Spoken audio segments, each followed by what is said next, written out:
നമ്മുടെ media one ഒരു യാത്ര പോവുകയാണ്. വേറെ എങ്ങോട്ടുമല്ല, അങ്ങ് ഹിമാലയം വരെ പോവാണ്. ഈ കുട്ടികളൊക്കെയാണ് മീഡിയ വണ്ണിൻ്റെ ഇത്തവണത്തെ യാത്രയിൽ ഒരുമിച്ച് കൂടുന്നത്. നമ്മുടെ മുജീബിക്കയാണ് ഇവരെയൊക്കെ ഹിമാലയം വരെ കൊണ്ടുപോകാൻ പോകുന്നത് മുജീബിക്കയാണ്. അപ്പോൾ ഇത്രയും കുട്ടികളുടെ കൂടെ, കൗമാരക്കാരുടെ കൂടെയാണ് യാത്ര. എന്താണ് ഇപ്പോൾ നമ്മൾ ഒരു വലിയ ടീമുണ്ട്, ഒരു 25 അംഗ സംഘമാണ് നമ്മളോടൊപ്പം ഉള്ളത്. ഈ ഒരു വെക്കേഷൻ കാലത്ത് അവർക്ക് ഉത്തരേന്ത്യയിലെ ഗ്രാമീണ ജീവിതങ്ങൾ, അതിൻ്റെ ചരിത്രം, അതോടൊപ്പം തന്നെ ഭൂപ്രകൃതി തുടങ്ങിയിട്ടുള്ള കാര്യങ്ങൾ അവർക്ക് നേരിട്ട് അറിയാനുള്ള ഒരു അവസരം കൂടിയാണിത്. അപ്പോൾ നല്ലൊരു ടീമാണ്, വളരെ എക്സൈറ്റഡ് ആണ്.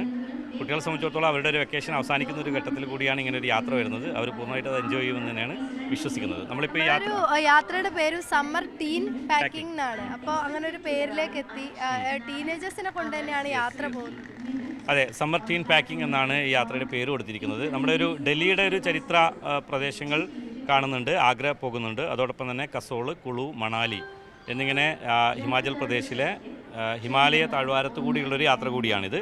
വളരെ ചെറിയ സമയം കൊണ്ട് തന്നെ അതിൻ്റെ ഒരു എല്ലാ അർത്ഥത്തിലും അതിനെ ആസ്വദിക്കാനും അനുഭവിക്കാനും ഒക്കെയുള്ള ഒരു അവസരമാണ് ഈ കുട്ടികളെ സംബന്ധിച്ചിടത്തോളം വന്നു ചേർന്നിരിക്കുന്നത്. അപ്പോൾ അതെ, ഒരു നല്ല ടീം ലീഡറുണ്ട്. പിന്നെ ഈ എക്സാമൊക്കെ കഴിഞ്ഞ് അതിൻ്റെ റിസൾട്ടൊക്കെ വന്നിട്ടാണ് മിക്കവാറും എല്ലാവരും ഉള്ളത്. അപ്പോൾ ഈ സ്കൂളൊക്കെ തുറക്കുന്നതിന് മുന്നേ ഒരു യാത്ര കൂടിയാണ് ഇവർ പ്രിപ്പയർ ആയിരിക്കുന്നത്.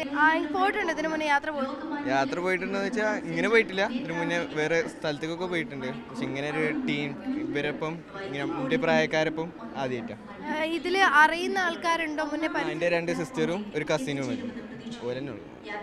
ഇതൊക്കെ പുതിയതാ. ഇതില് മിക്കവാറും ആളുകൾ ആദ്യമായിട്ടാണ് പരസ്പരം കാണുന്നത്. അറിയാത്ത ആൾക്കാരാണ്. ഇതിലൊക്കെ എല്ലാവരും അറിയുന്ന ആൾക്കാരാണോ? ഒരു 3 പേരുണ്ട് അറിയുന്നത്. ബാക്കി എല്ലാവരെയും ഇനി അറിയും.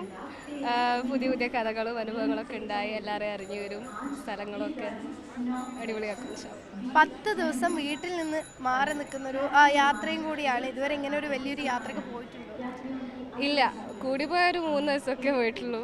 ഇനിയൊരു പുതിയ അനുഭവമായിരിക്കും. ഇനി ഇതുപോലെ യാത്രകൾ പോകാനൊക്കെ താല്പര്യമുണ്ട്. ഈ ഹിമാലയം എന്നൊക്കെ പറയുന്നത് നമുക്കൊരു ഡ്രീം ഡെസ്റ്റിനേഷൻ കൂടിയാണ്. അപ്പോൾ അങ്ങോട്ടേക്കാണ് മീഡിയ വണ്ണിൻ്റെ കൂടെ ഒരു യാത്ര പോകുന്നത്.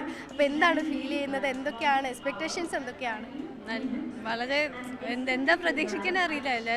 എല്ലാവരെയും ഫ്രണ്ട്സ് ആക്കുക, അവിടെ പോയി അടിച്ചു പൊളിക്കാൻ തന്നെയാണ്. ഒരുപാട് കൂട്ടുകാരുണ്ട്. 25 പേരാണ് നിങ്ങൾ യാത്ര പോകുന്നത്. അതെ, എനിക്കറിയാവുന്ന ഇപ്പോൾ 2 ആളുള്ളൂ. ഇനി ബാക്കി എല്ലാവരെയും പരിചയപ്പെടണം, ഓരോടി കമ്പനി ആവണം. അതുതന്നെയാണ്. ഇതിൽ പരസ്പരം അറിയാത്ത ഒരുപാട് ആളുകളുണ്ട്. അപ്പോൾ ഇനി ഉള്ള 10 ദിവസങ്ങൾ ഇവർക്ക് പരസ്പരം അറിയാനും ഇവരെ പരസ്പരം അറിയാൻ മാത്രമല്ല ഇന്ത്യയെ അറിയാനും അതൊരു പ്രകൃതി അല്ലെങ്കിൽ അവരുടെ ഇന്ത്യയുടെ ഒരു പൈതൃകം കൂടി അനുഭവിച്ച് അല്ലെങ്കിൽ ആസ്വദിച്ച് മുന്നോട്ട് പോകാനുള്ളൊരു 10 ദിവസമാണ് ഇവരുടെ മുന്നിലുള്ളത്. അതിനിടയിൽ മനോഹരമായ ട്രെയിൻ യാത്രയുണ്ട്. അതുകൂടാതെ തന്നെ ബസ്സിലായിരിക്കും ബാക്കി. ഡൽഹിയിൽ നിന്ന് അങ്ങോട്ട് ബസ്സിലായിരിക്കും ഇവരുടെ യാത്രയൊക്കെ. എന്തായാലും 10 ദിവസം ഇവർ എല്ലാവരും കൂടി ഹിമാലയത്തിൽ പോയി അടിച്ചു പൊളിച്ചിട്ട് വരാനുള്ളൊരു പരിപാടി തന്നെയാണ്. ജയ്സൽ ബാബു പിലാശ്ശേരിക്കൊപ്പം ദൃശ്യ പുതിയ മീഡിയ വൺ കോഴിക്കോട്.